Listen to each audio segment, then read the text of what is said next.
Striped Life Officials Podcast with Jeff Landers.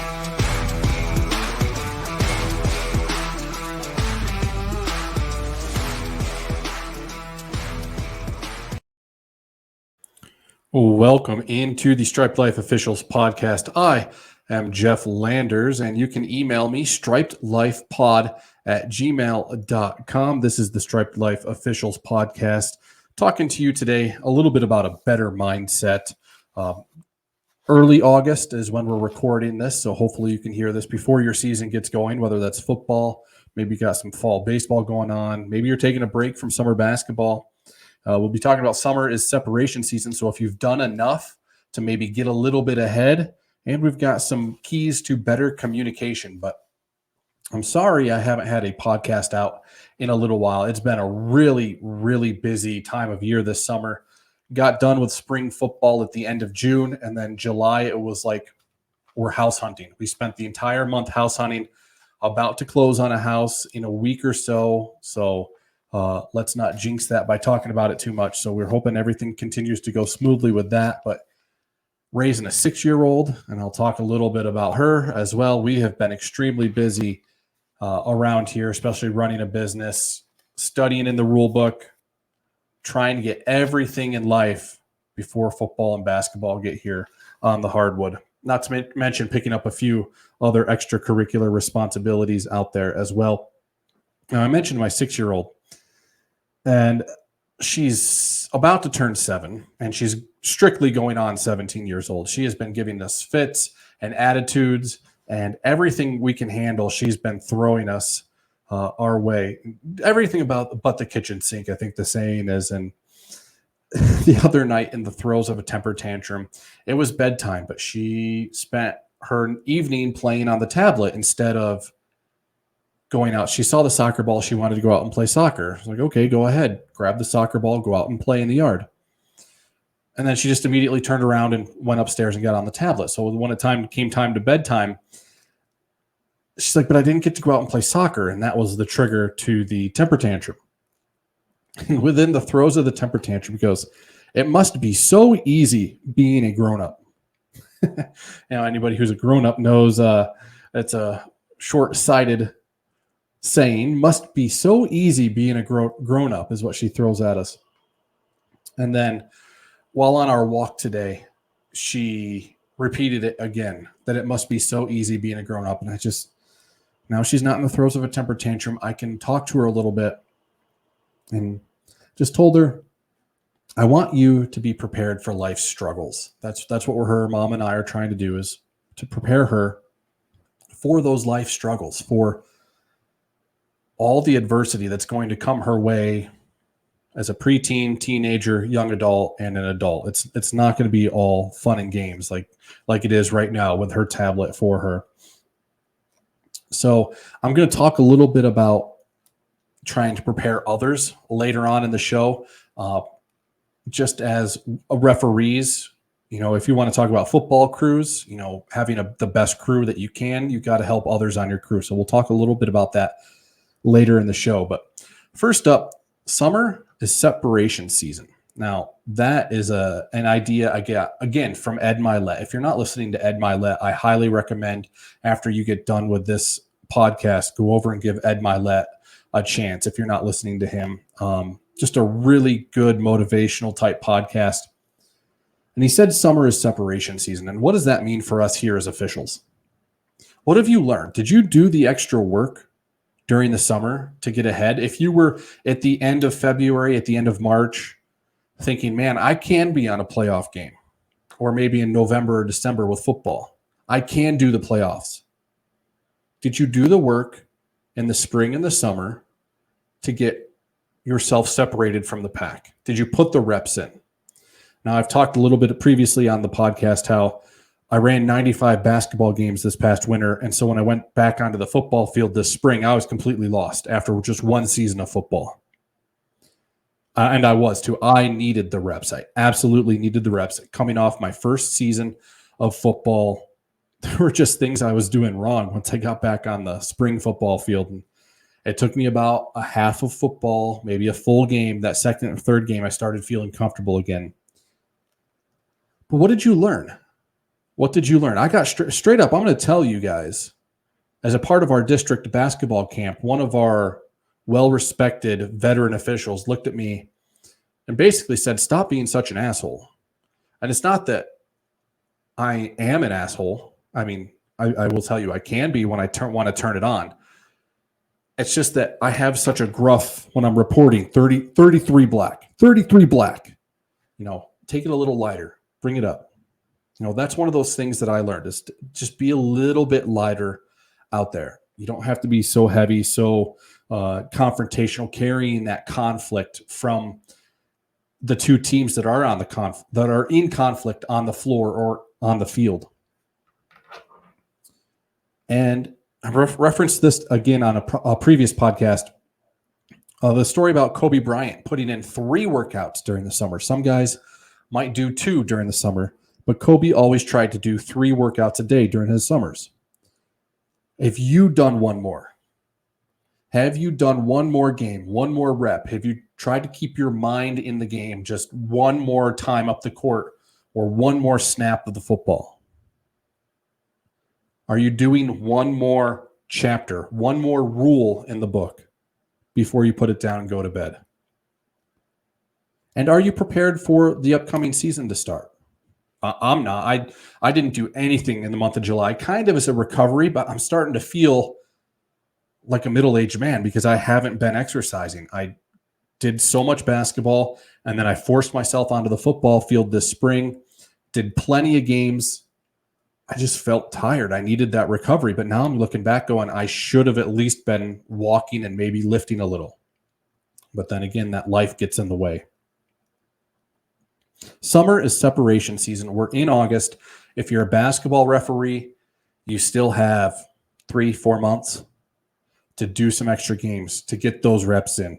If you're football, you're probably already into well past camps, into preseason trainings, whether those are training camps, practices, getting out on the field, whatever you have in your area, start stepping on the gas pedal and get that separation, finalize that separation now. And if you've made it this far into the podcast, please hit that like button, subscribe, and comment. If you got something to say, I can read the comments out there. And if you have something a little more lengthy to say, email me at stripedlifepod@gmail.com for any comments, questions, and show topics. Now, 4 keys to better communication. And the reason I came up with these is because these are what I need to work on.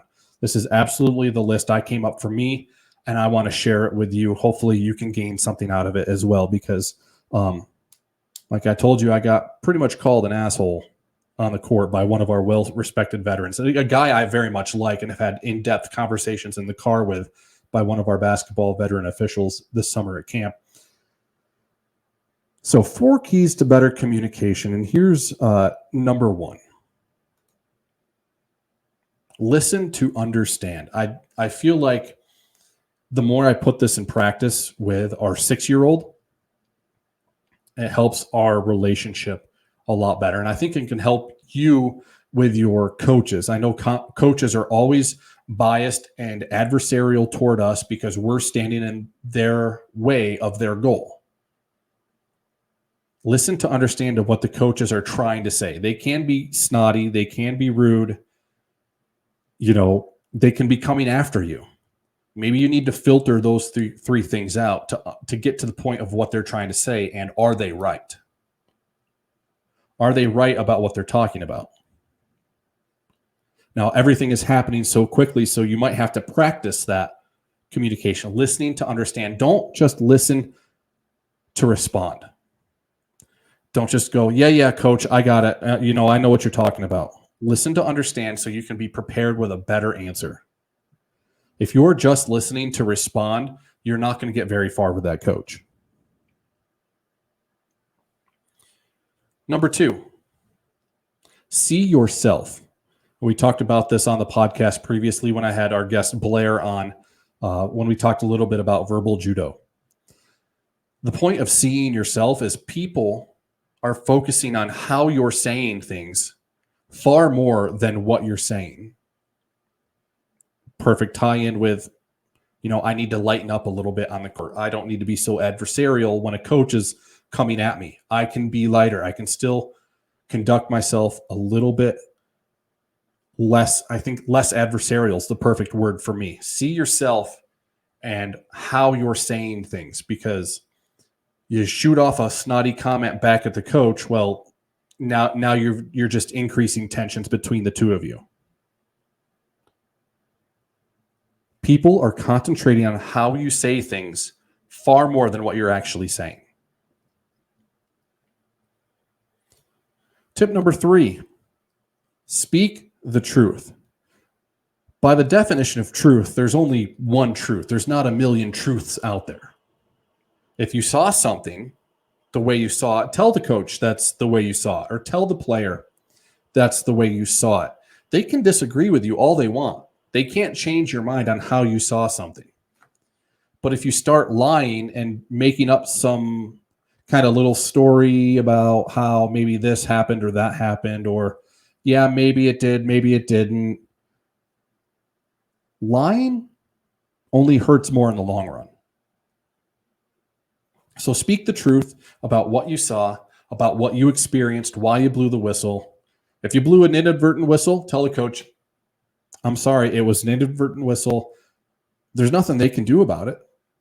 In football, the offensive team is going to have the choice of taking the play or replaying it. But if you admit, hey, I blew it, there's not much that they can do against you. They can scream, but that's going to be their own. That's going to be their own hell that they're living in. Finally, tip number 4, feel the big picture. I think being aware of what's going on can help us manage games way better. Feel the big picture. Now, our basketball commissioner told me earlier this year, late in the basketball season, but was early in the calendar year, that I need to be less black and white. He told me, he goes, you need to be in the gray. You're very black and white. You can be a little bit too much by the book. You are absolutely right. I can be very black and white. This is how things are. This is the way they're going to be. And if you don't like it, tough luck. I need to be better in the gray. Feel the big picture. Is this small call going to really affect the game? Is this no call going to make a difference? Do we need to have this call now? And I think that's a lot of handling people, but also call selection, whether you throw the flag or not. Being aware can help you manage games way better if you're aware of the big picture. Earlier this year, I had one youth spring game, and it was an absolute blowout. I mean, absolute 62-0 type ball game.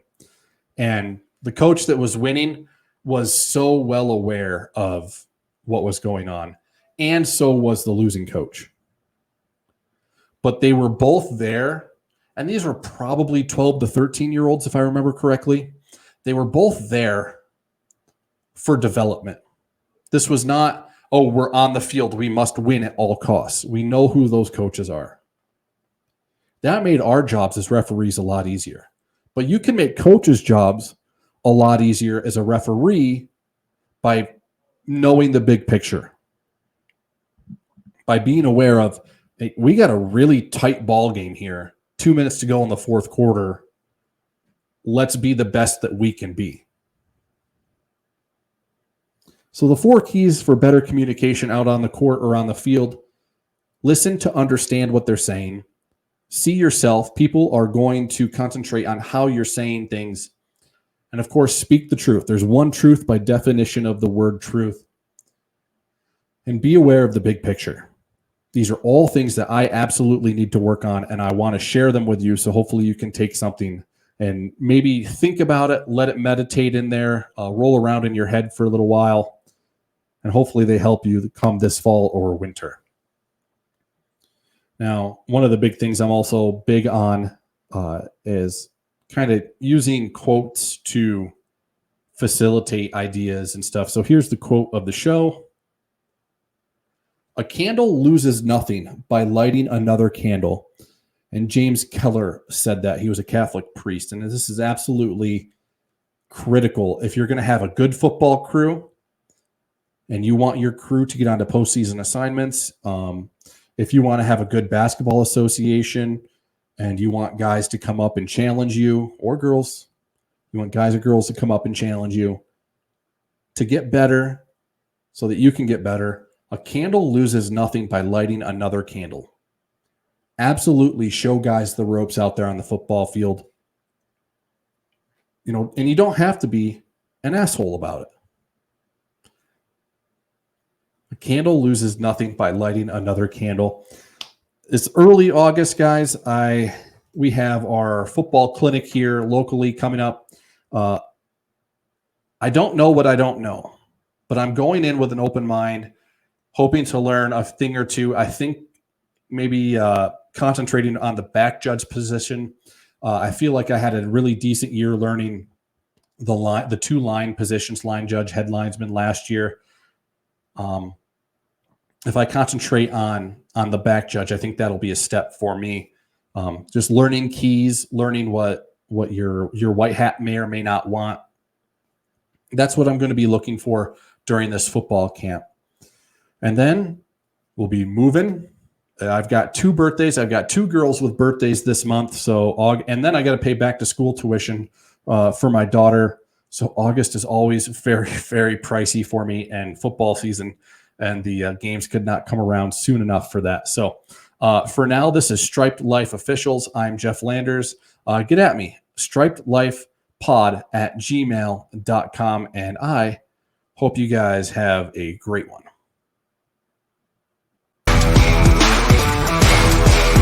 Thank you for listening to Striped Life Officials. Go slow.